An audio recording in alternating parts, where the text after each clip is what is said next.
let's jump right in. Welcome to this explainer where we're unpacking the insanely fast-paced, high-stakes world of cross-border food and beverage strategy in South Korea. Look, if you're an executive steering international expansion, you already know the potential. But this is a market where one single cultural blind spot can literally wipe out years of premium brand building, and it can happen in a single afternoon. So today we're looking at the 2026 strategic landscape to show you exactly how to avoid those catastrophic failures and build an absolutely ironclad governance model. $100 billion. Let that sink in. As of 2026, the South Korean food service market has blasted right past that $100 billion mark. And the crazy thing is, it's still growing at about 5% every single year. So the sheer scale of the financial upside here is absolutely massive. But as we're going to see, that kind of reward comes paired with some seriously unprecedented risks. I want you to just pause and ask yourself this. What actually happens when a marketing promotion completely ignores a deep historical memory? It's kind of a chilling thought, right? Because so many North American brands just run their standard playbook abroad, assuming their language and their visuals are culturally neutral. Well, in South Korea, treating your marketing as neutral is a massive liability. Let's look at how this plays out in the real world. Here is our roadmap for today. First, we're looking at the dynamics of that $100 billion F&B market. Second, we'll break down the Starbucks cultural crisis. Third, we'll pivot to some operator-first success stories. And finally, we'll wrap up with an actionable 2026 market entry audit that you can actually use. Okay, part one, the $100 billion Korean F&B market, high stakes and compressed risk. So here is the brutal reality on the ground. A campaign that looks totally fun and safe in a North American boardroom can instantly detonate in Seoul. Why? Well, because every date, every phrase, every visual asset, they all carry decades of democratization memory. What you might think is just a quirky social media push can literally transform into nationwide boycott hashtags. And this escalation from a single unhappy tweet to a national controversy, it doesn't take weeks, it happens in hours.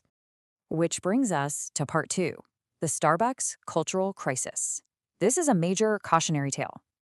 Let's walk through the terrifying speed of the Starbucks tank day disaster.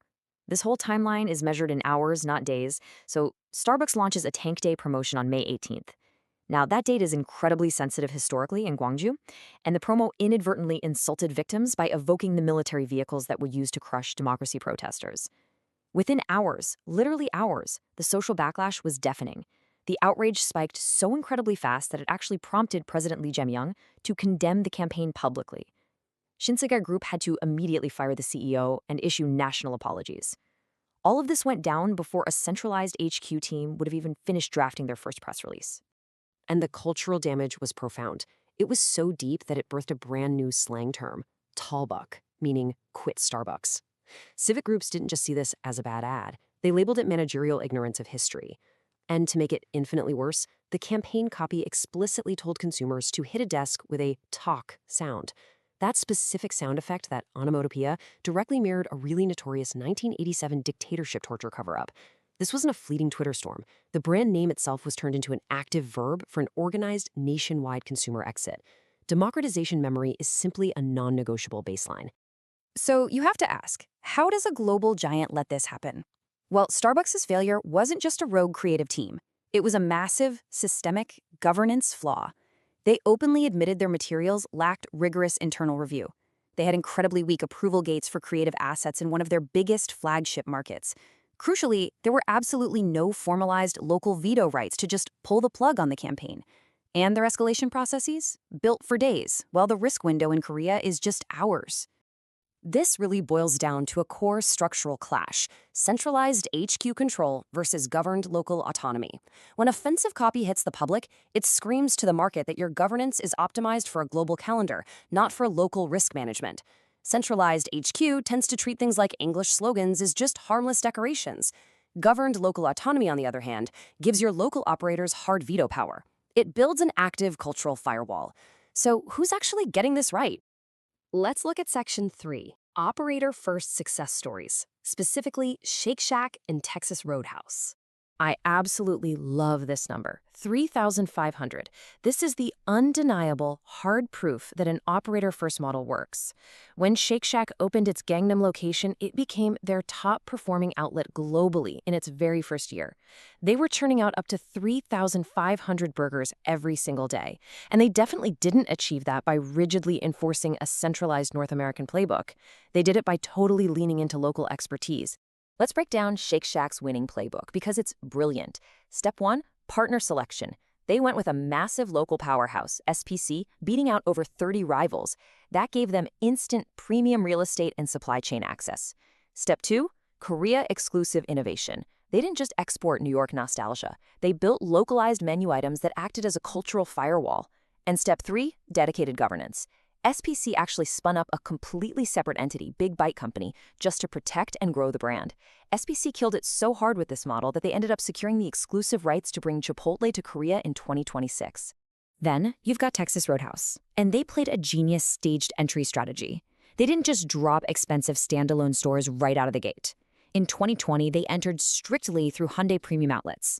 They basically used the department store ecosystems as these tightly controlled learning labs to figure out the menu, the pricing, the service flow. And it paid off big time. Hyundai Green Food was reporting about 400 million won in monthly sales per location.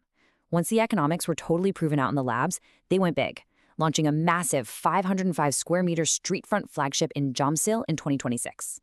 Leveraging those department store ecosystems is a proven way to scale safely. All right, final section, the 2026 market entry audit. Let's give you a playbook you can actually put to work.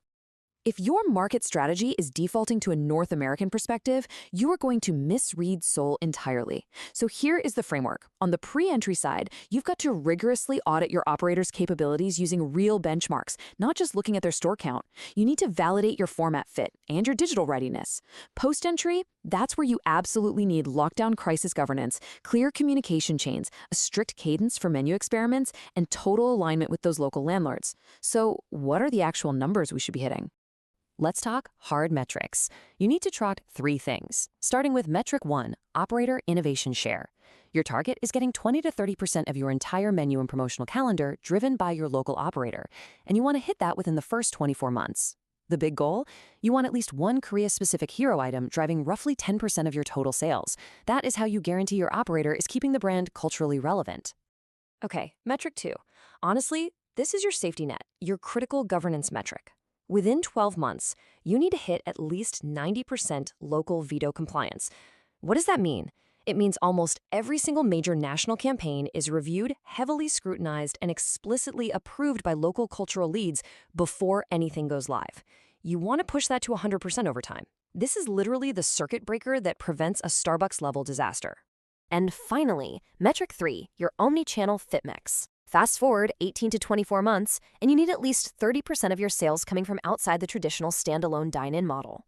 We're talking department stores, premium outlets, heavy delivery, maybe even home meal replacements. A standard, mid-tier, dine-in only playbook usually just falls completely flat in Korea's hyper-convenient polarized market. You absolutely have to build a serious online merge offline or OMO spine.